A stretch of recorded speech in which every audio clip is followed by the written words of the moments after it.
Recognize the signs. Recognize what people are telling you that you're good at and run with it. Recognize what people keep telling you you're not even trying.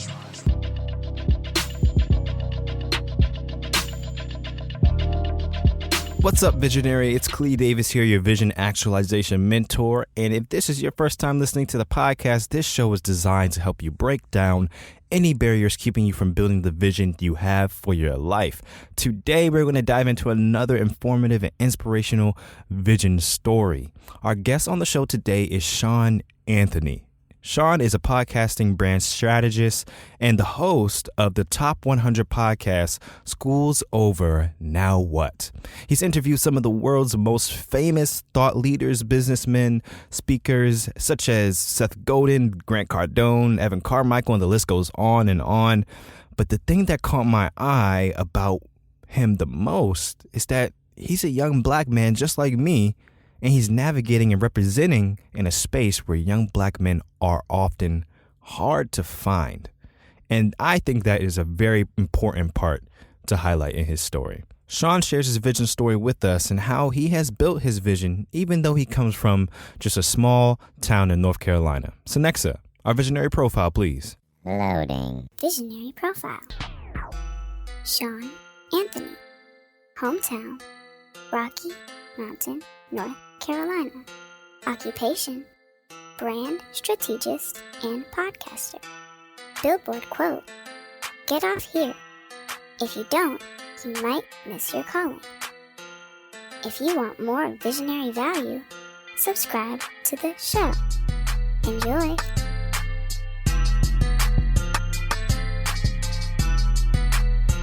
For me, childhood goes back to Rocky Mountain, North Carolina. You know what I mean? I'm a young African-American kid growing up, surrounded by two different types of friends. So I had let's be honest, I had the white friends who had everything. And then I had also, my black friends who were in the streets, in the hood. And we just had to learn a lot of different things differently. But together, they gave me two different, outlooks on life. And I also had an older brother who shaped almost everything that I did from young age to teenage years. I think my childhood is like a lot different though than a lot of people's childhood. And the reason, man, I'll tell you is this. At 14, I was blessed to find out what I was really put on this earth to do. And that was bring people together. So at the age of 14, like I mentioned, my brother was a huge influence for me. He went off to college and he started throwing all these crazy parties with all these huge hip hop artists like Rick Ross, Young Jeezy, like you name it. So I was 14 and I was in the club, man. I was 14 in the club and VIP, standing on couches. And what was crazy is I looked at how he was operating, how he was networking with people, how he was getting people to buy into what he was doing. And I took that same skill set, back to my hometown of Rocky Mountain, North Carolina. At the age of 14, I threw my first party, which was a graduation party. Like looking back now, I'm like, dude, what 18-year-old would have went to a 14-year-old throwing a graduation party? But they did, man. And I made $6,000 that night and it changed my entire life. And I went on to college, which is saying, like you just mentioned, and I became a huge party promoter. How big of a age gap is it between you and your brother? 4 years. So he was 18. So he was 18. He was 18. That's 18. wild within itself. Like at 18, doing that, like having your business set up, doing parties, doing promotions, doing things like that. At 18, having that all together and having your little brother who's 14 tagging along with you doing the same thing. That's crazy. Well, here's what I like about it, man. I never said this on any podcast. What I like about it the most is that, dude, he went to an HBCU. Not only he went to an HBCU, and I went to an HBCU, but he arguably went to the greatest homecoming on earth HBCU, which is North Carolina A&T. Right? So it's a huge party school. So he gets there. He meets all these people from D.C., from, Greensboro, or from all these different areas. And, I mean, luckily for me, he created his own, super team, and I just happened to be around him. Man, that is so cool. And I'm sure that really shaped the rest of your trajectory going forward. Oh, man, by far, man. It shaped the way I talk. It shaped the way I move. It shaped the way I thought about life. Man, that's crazy. So was it at that point, like at 14, that was it like, this is what I want to do? Is what I want to connect people. I want to throw parties. I want to be an entrepreneur. Is that when it started, or did it kind of come later or earlier? What happened with that? Yeah, at 14, I think that's when I recognized what I was good at was the Wow. ability to communicate, the ability to bring people together. I was getting good at certain, characteristics, certain traits that have later, and to this day propelled my life. I just use them differently now. So like at that point in my life, that's what I wanted to do. But I knew, when you go to college, people are going to graduate, right?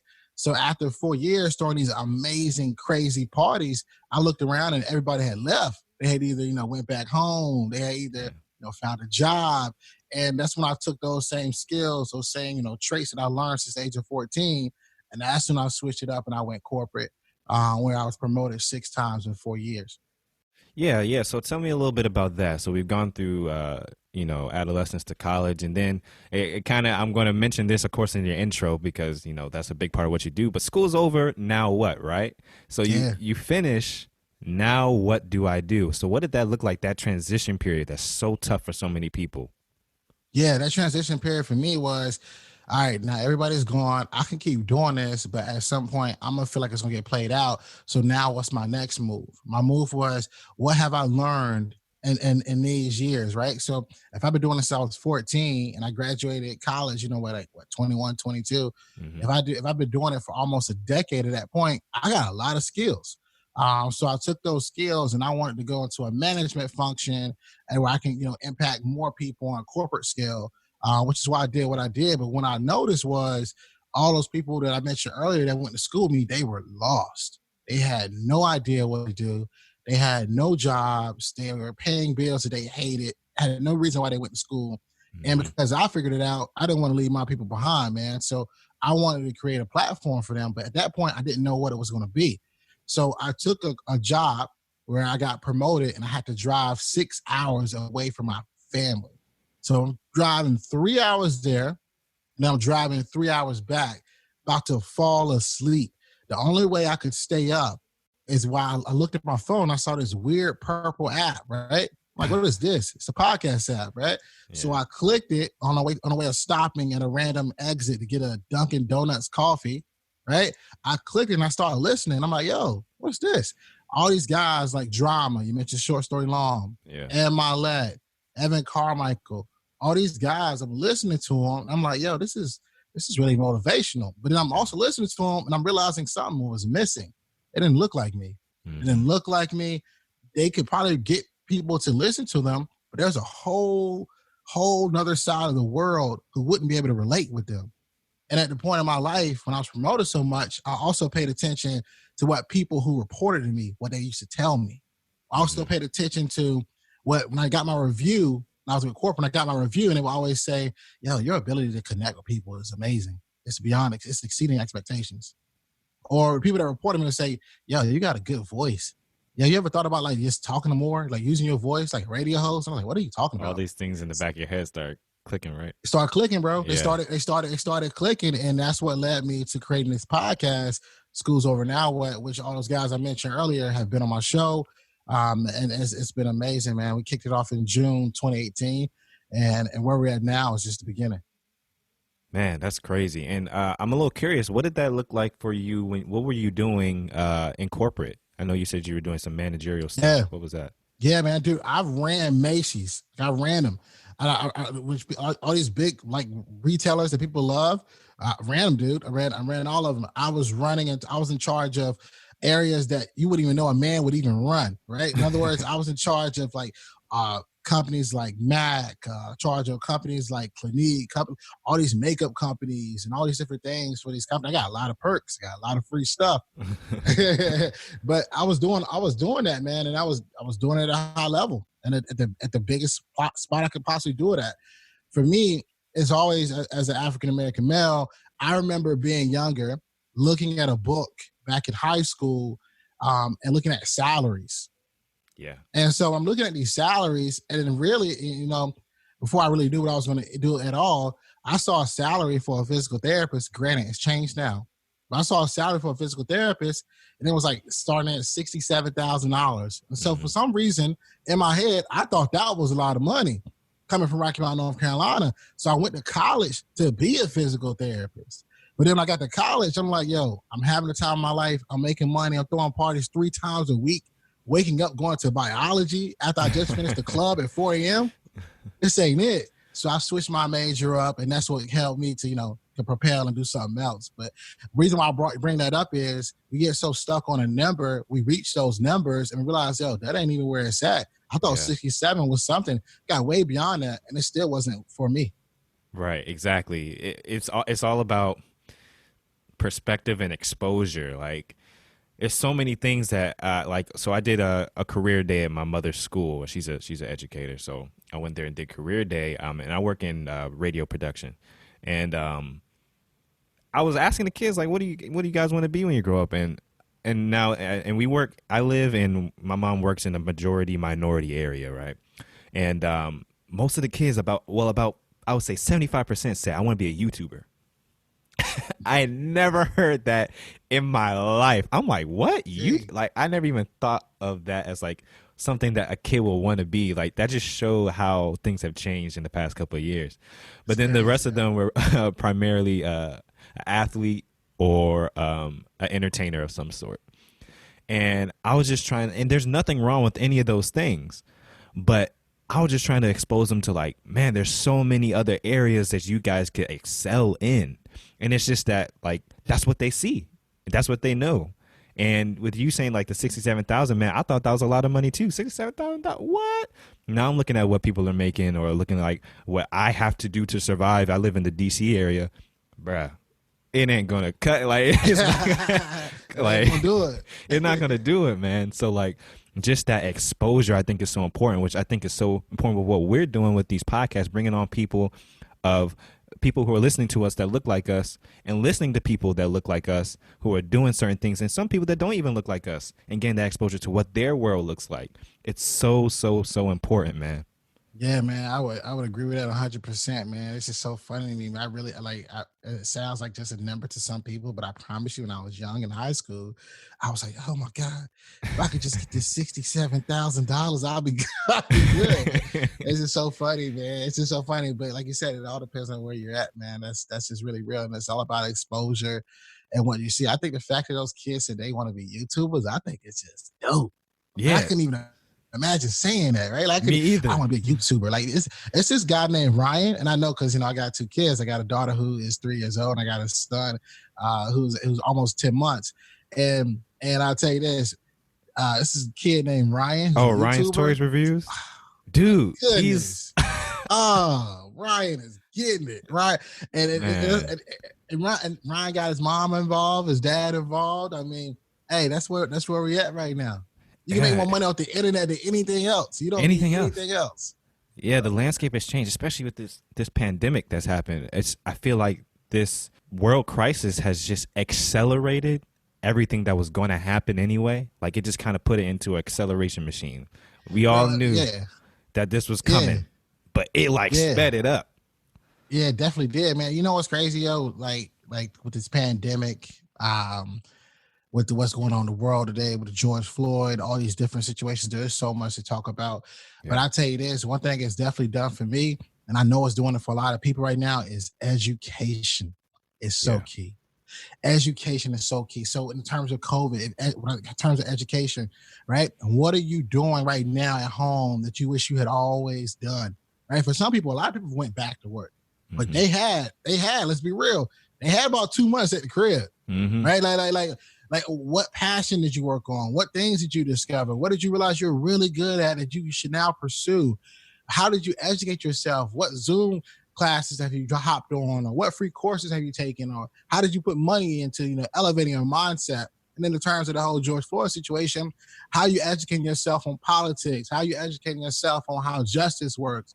How you educating yourself on the racial wealth gaps in the world? I mean, education is so powerful, man. I promise you, one thing I've learned through all of this, these last few months, is that, dude, you got to continue to educate yourself to the point where, to the point where you're adding so much value, it's insane. There's never a point where you're too educated. And I don't mean to go on a whole rant, but I just know by educating myself, I know my ancestors and people that look like me way, way back, they would have been crucified for had the ability to read. So one thing I challenged myself during this whole time was, how many books can I read? Like how many can I read in 10 days? How can I Yeah. continue and continue those things? Because I know I'm gonna continue to pour and add value into so many people. And I also believe this whole time span is allowing people to maybe realize that there's something else that's their calling. Yeah. So they might say, you know what, I'm gonna do this podcast, I'm gonna do this show, and I'm only gonna talk about this, I'm only gonna talk about that. This crazy stuff starts to happen, you get pulled in a different direction, and that direction is your purpose. So embrace it. What I would tell you right now, lean into it, right? That confusion, lean into it. It's a reason why you're confused, because you're about to gain clarity, not just for you, not just for yourself, but for other people. Yeah. I think you hit it right on the head, man.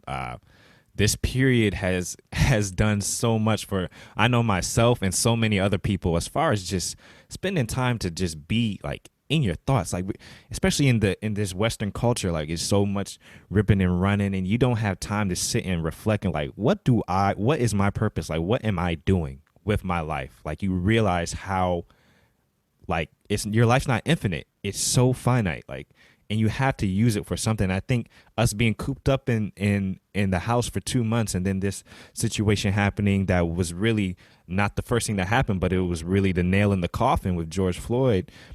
People needed to be a part of something. People need to be a part of something, man. And I think that's why this situation was so different. That's why the turnout it just feels different. That the air feels different, because people realize that they have a need to be a part of something. Zoom is great, Skype is great, FaceTime is great, but you need unity. You need people, right? And I think we're realizing that, and I think it's going to shift this whole generation's view of connectivity and what it really means to be a part of something that has meaning.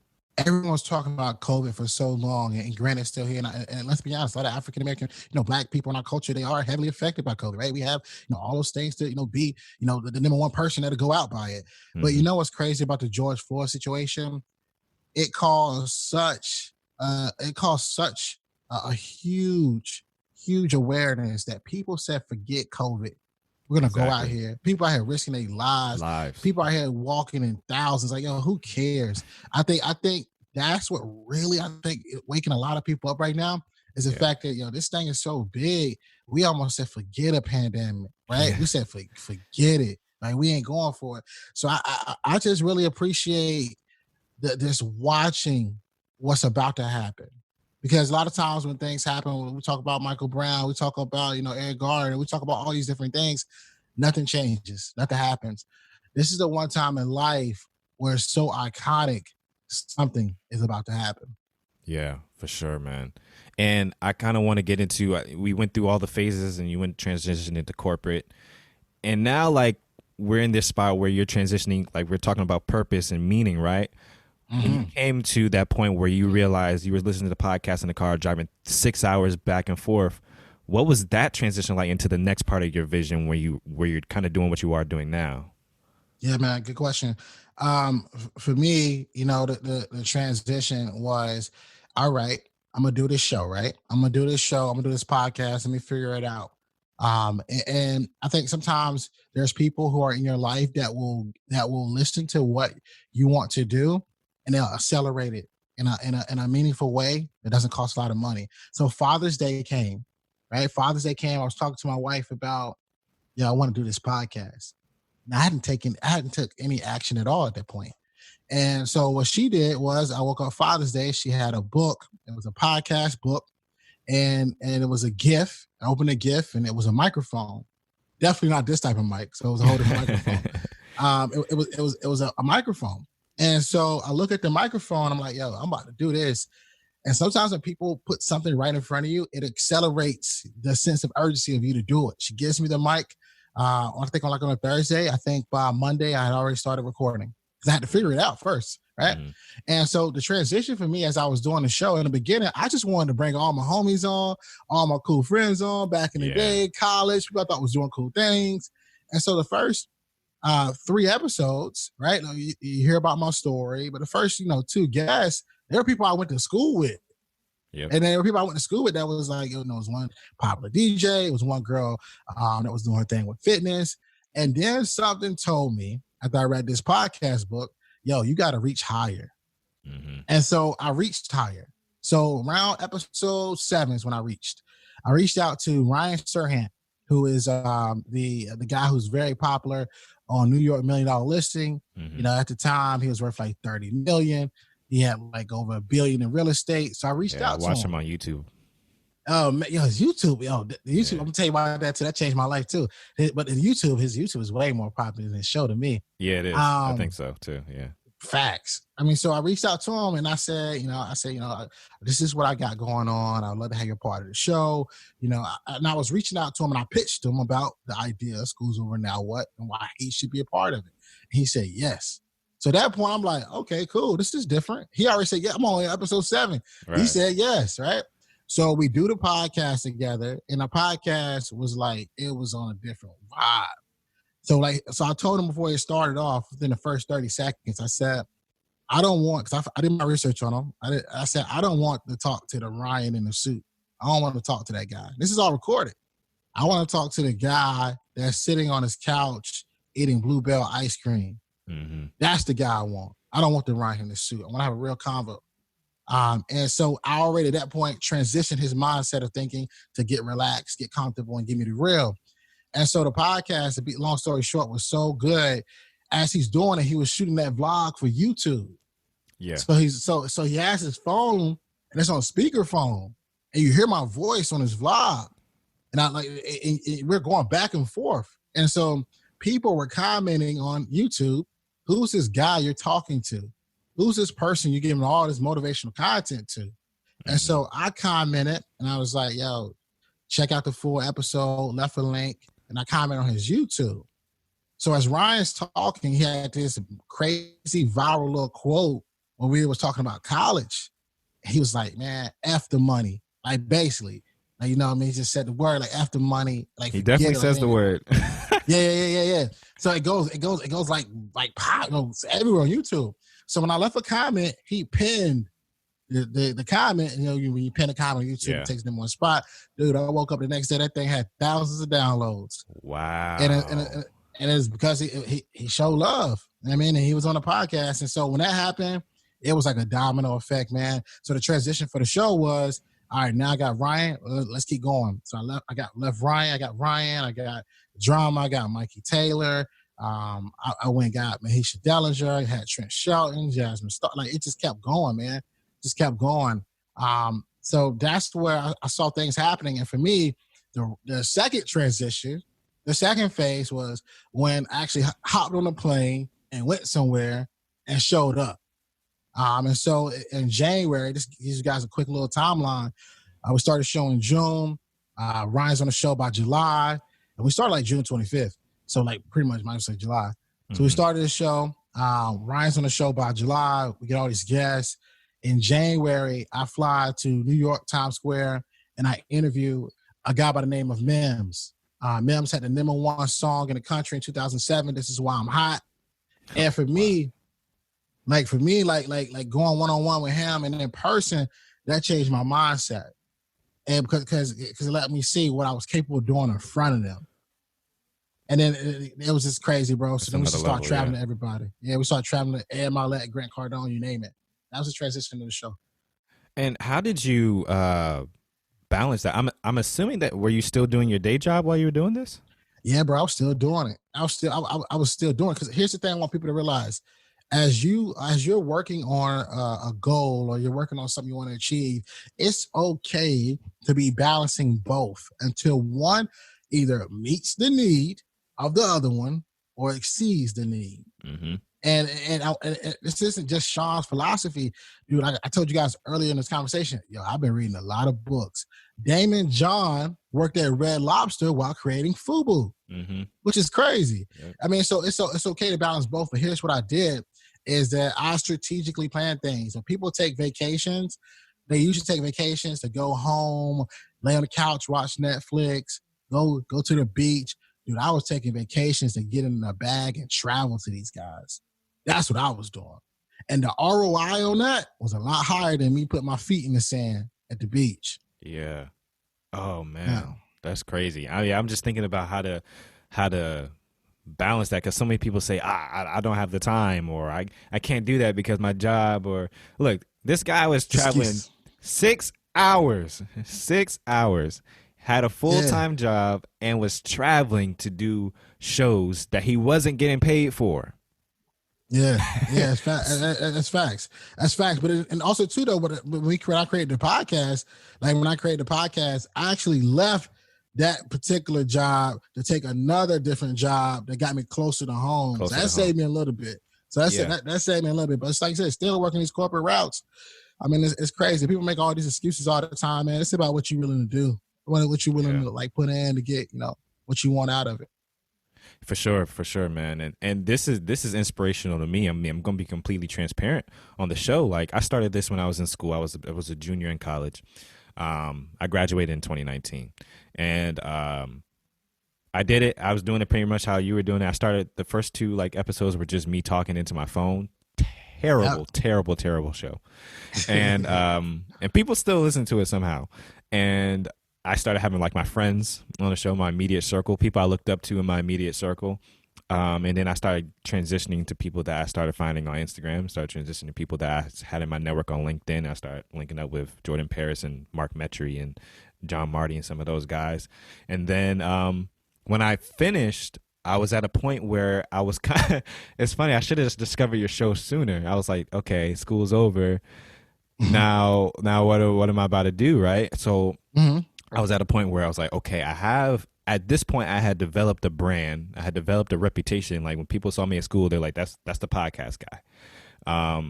And I was like, do I go all in on this thing that I'm kind of doing right here, or do I go somewhere else, right? Well, I knew I had to go somewhere else because I had needs to be met. But I was like, do I really put my foot on the gas with this thing? And I tried it, and I wasn't getting the results that I wanted, right? So I stopped. I stopped doing it, and I didn't stop because I didn't want to do it anymore. I just stopped because I felt like I needed to figure out where I wanted to go. I stopped. I came back. I pre-recorded a bunch of episodes. Those did pretty well. I probably had the most downloads I had for a while. And then I stopped again. I stopped again because I still was like, I don't know if this is at this point when I stopped the second time, which was in the past February of 2020. I was trying to figure out okay, I feel like I have built something. I have a platform, and I can use this for leverage for something else that is more so my purpose, right? Before, I was really getting caught up in I was trying to get some bigger names. I was like, man, Shawn has Ed Milet on the show. I need to get Ed Milet on the show. So I'm just messing, but I'm just saying I was Ed Milet was hard to pull off too. I know it was. I mean, when I listened to these guys, I had Casey Adams on the show. He was telling me how he got Grant Cardone, and I was like, wow, the things that had to happen and what you had to do and the persistence and all that so stuff. What do you say about Grant Cardone? Because the reason I'm asking this because my story, my topic, that was super hard. What do you say about getting Grant Cardone?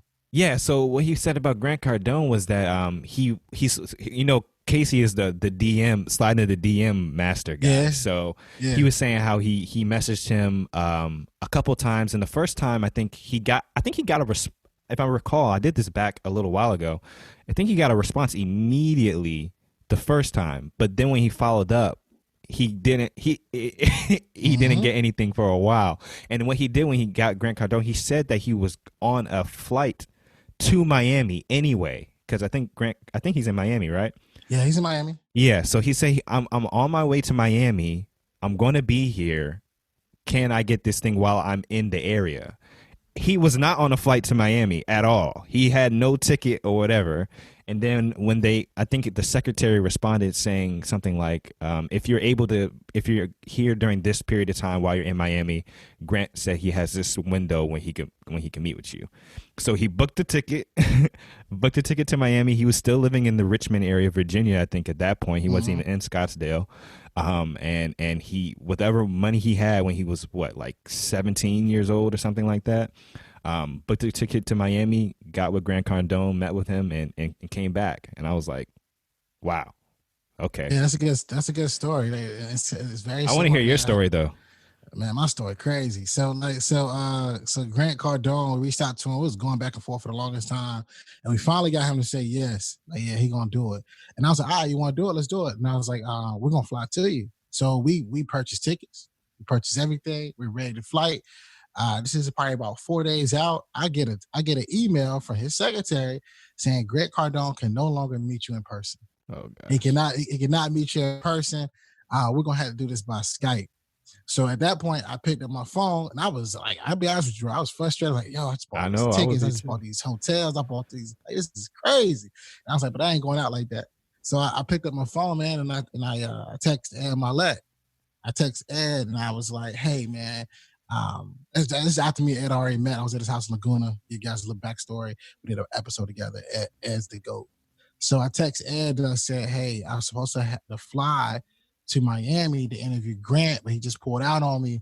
And I'm like, yo, what should I do? Like, should I just like say forget it? And Ed Milet texted me. He said, hey, getting Grant was hard for me too.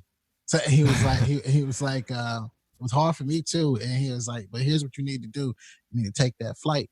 You need to go to Miami. You know, because I reached out to him. I was like, yo, anything I could do? And then I didn't know exactly. And still to this day, I don't know exactly what happened after me and Ed Milet had that conversation. But, you know, I did reach out to him to ask, you know, for some leverage there to help me out there. In less than 24 hours, I looked back at my phone. I looked back at my email, and the secretary was there again. And she said, hey, Grant can meet with you. He can meet with you now. So that goes to the power in leveraging relationships, understanding relationships, and then also continuing to add value. But my story was a yes, then a no, then a not in person, then a he can't meet you to, yo, it's about to happen. So it's very true. It's a very true story, but it's very fortunate when you get it. Because the guy in person, the guy, Grant's a great guy. He did add a lot of value to me, a lot of value to the show, and for that to actually happen. Yeah, for sure. Like if you want it bad enough and you're able to willing to take the rejection, willing to take getting ghosted, willing to take. I mean, like I've been through all that stuff before. Sometimes it paid. Even when I got Casey, like that was that was me being quite persistent and trying to figure out ways, like tagging him in my story and all these other different type of things that flopped before, and eventually it happened and things like that. Yeah, exactly. It didn't get back, bro. Because like for me, like even with Ed, like I never pursued Ed. People kept tagging us together, and like you said, the IG stories. And I reposted an IG story one time, and then he slid in my DM. He said, "Let's do it." So I didn't think it was really him, to be honest. He was like, "Let's do it." And then we reached out, we set everything up, and we made it happen. So that's very true, bro. Yeah, it's inspirational for me, man. And the new road I'm taking with what I'm building now, I'm building a separate thing. A separate project from Build Your Vision. I'm going to keep doing this because I just like talking to people. Like I like understanding people's stories. I really do. But really taking what I'm doing with this next thing seriously, really walking in what I think my purpose is. And I think like what you said with how when you listen to the podcast for the first time, you listen to Evan Carmichael and Drama and Ed Milet and all these guys. I'm like, man, you know, these guys are great and everything, but they don't like, their story isn't quite like mine. And there's just an element that they don't have that I wish I could see in somebody, right? And that's kind of what you're filling that void, right? And kind of with what I want to do is like I want to show that, you know, like look, we're young black men. Look, education is cool. Like going to school is cool. Like getting a job or being, you know, articulate is cool. Like I want to show that, and through my personality and having the respect that I have, that I developed with the relationships I built, being able to extend that to some of the people that I know in my life, where like I'm the only person they know that went to school. I'm the only person they know that isn't trying to, you know, be a rapper. Like I'm the only person that they know. And also with the two-folder side, I'm deep into Christianity, man, and God is a big part of my life. And I also want to show that, look, being a Christian can be cool. Like you don't have to be some stiff church boy or whatever. Like you can do this and still have swag in your game. Like it's possible. So I really want to show that, look, You could do stuff the right way. You could be a morally right person. You could be educated. You could love God, and you can excel in this world. I really want to put that on display. So that's kind of what I'm building now. I have a new project called Stride 7, and I really appreciate this talk that we're having because it's giving me the inspiration I need to keep going, keep building this thing out. Hey man, that's what it's about, man. And I'm glad you mentioned that. And always stay unique, always stay true to you, and that's how you cultivate that true tribe or community, man. So you're doing a good job, bro. Keep it up, and more people like you are needed. Yeah, man. And as we draw this to a close, I love to ask this question to all the people I have on the show. The first one is, if you had a time machine, and you probably heard this on school, not Schools Over Now, what, on Short Story Long before. If you had a time machine and you could go back in time and tell yourself, your younger self, something, anything in the world, what would it be? Boy, you about to do some great stuff. I was about to cuss, but I would go back. I would go back, and I would tell my younger self is, boy, you about to kill him. Boy, you about to kill him. I mean, because because when you're younger, if you listen to this right now, yo, recognize the signs, man. Like I'm gonna say this as calmly as I can. Recognize the signs. Recognize what people are telling you that you were good at, yo, and run with it. Run with it. You don't have to be the one sitting at home trying to figure out, oh, what can I do? Or how can I do this? Or what am I doing? No. Recognize what people keep telling you. You're not even trying. Yeah. And that's how I'll tell myself that, man. That is so real. That is so real. I'm realizing that now. Like, I'm really realizing that now. People have been telling me, like, oh man, like when I was young, oh man, you're a leader. I'm like, what are you talking about, man? I was just walking in front. What are you talking about? Or, man, like you have a voice. You have a nice voice. What are you talking about? Look at me. I'm in radio now. Oh, man, you got to do this. You got to do that. And I'm like, I always played it off like, you guys are just saying that because you know me. You're just saying that. Blah, blah. No, listen. Look, that could be God in your ear telling you, pulling you to what you need to be doing, and you're just dismissing it. I think Jay Shetty even said this, man. If you want to figure out what your purpose is or figure out what you need, the direction you need to go, ask the people around you. They'll tell you. You might not see it. You might be blind to it. Yeah, that's real though. Like, cause like for me, bro, like for me, like it was always hard for me as a black male. Maybe the way I grew up, it was always hard for me to accept compliments. Like where I come from, we will accept gunshots before we accept our feelings and feeling them. Yep. So like when people gave me compliments, I was like, okay. You know what I mean? So don't brush them off, accept them, take them in, and go run with it and realize you're about to kill them. Yeah, last thing. If you had a billboard sponsored by Shawn Anthony, sponsored by Schools Over Now, what? It was on the freeway. Everybody that drives by passes the billboard, and they get to see one thing, one phrase that you would like to leave with them. What did you want them to see on that billboard? I would say on that billboard, it would be 3 words: get off here.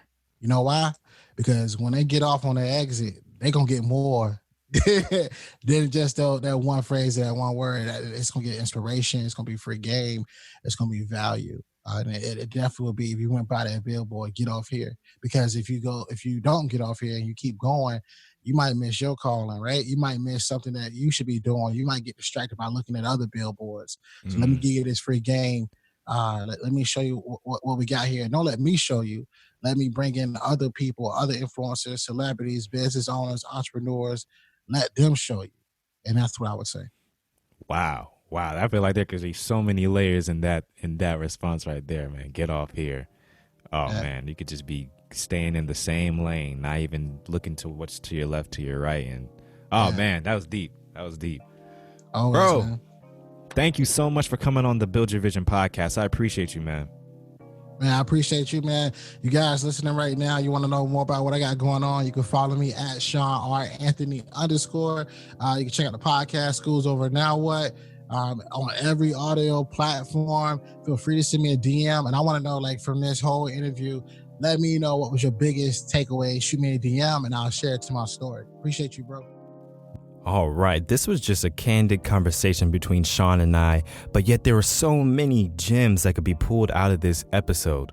Shawn shows that hard work, no excuses, and listening to those around you can completely change the trajectory of your life. If you want to get some great inspirational content from leaders across the world, especially if you're a recent graduate and you might be saying to yourself, school is over, now what? You need to go check out Shawn's podcast, School's Over, Now What? It's on all podcast platforms, and definitely you want to follow up with Shawn as well. Like he said, hit him up and tell him what you got most out of this episode, and he responds to his messages, so don't be afraid to do so. All his information will be in the show notes below. Guys, if you were inspired by this episode, show some love and appreciation by giving it a rating and review on iTunes, please. And if you really want to show me that you're listening, I will really appreciate it if you took a screenshot of it and tag me or the podcast at Build Your Vision Pod or at Clee the Visionary on Instagram. All right, guys, I'll talk to you in the next one. Until then, keep building your vision every single day. Peace.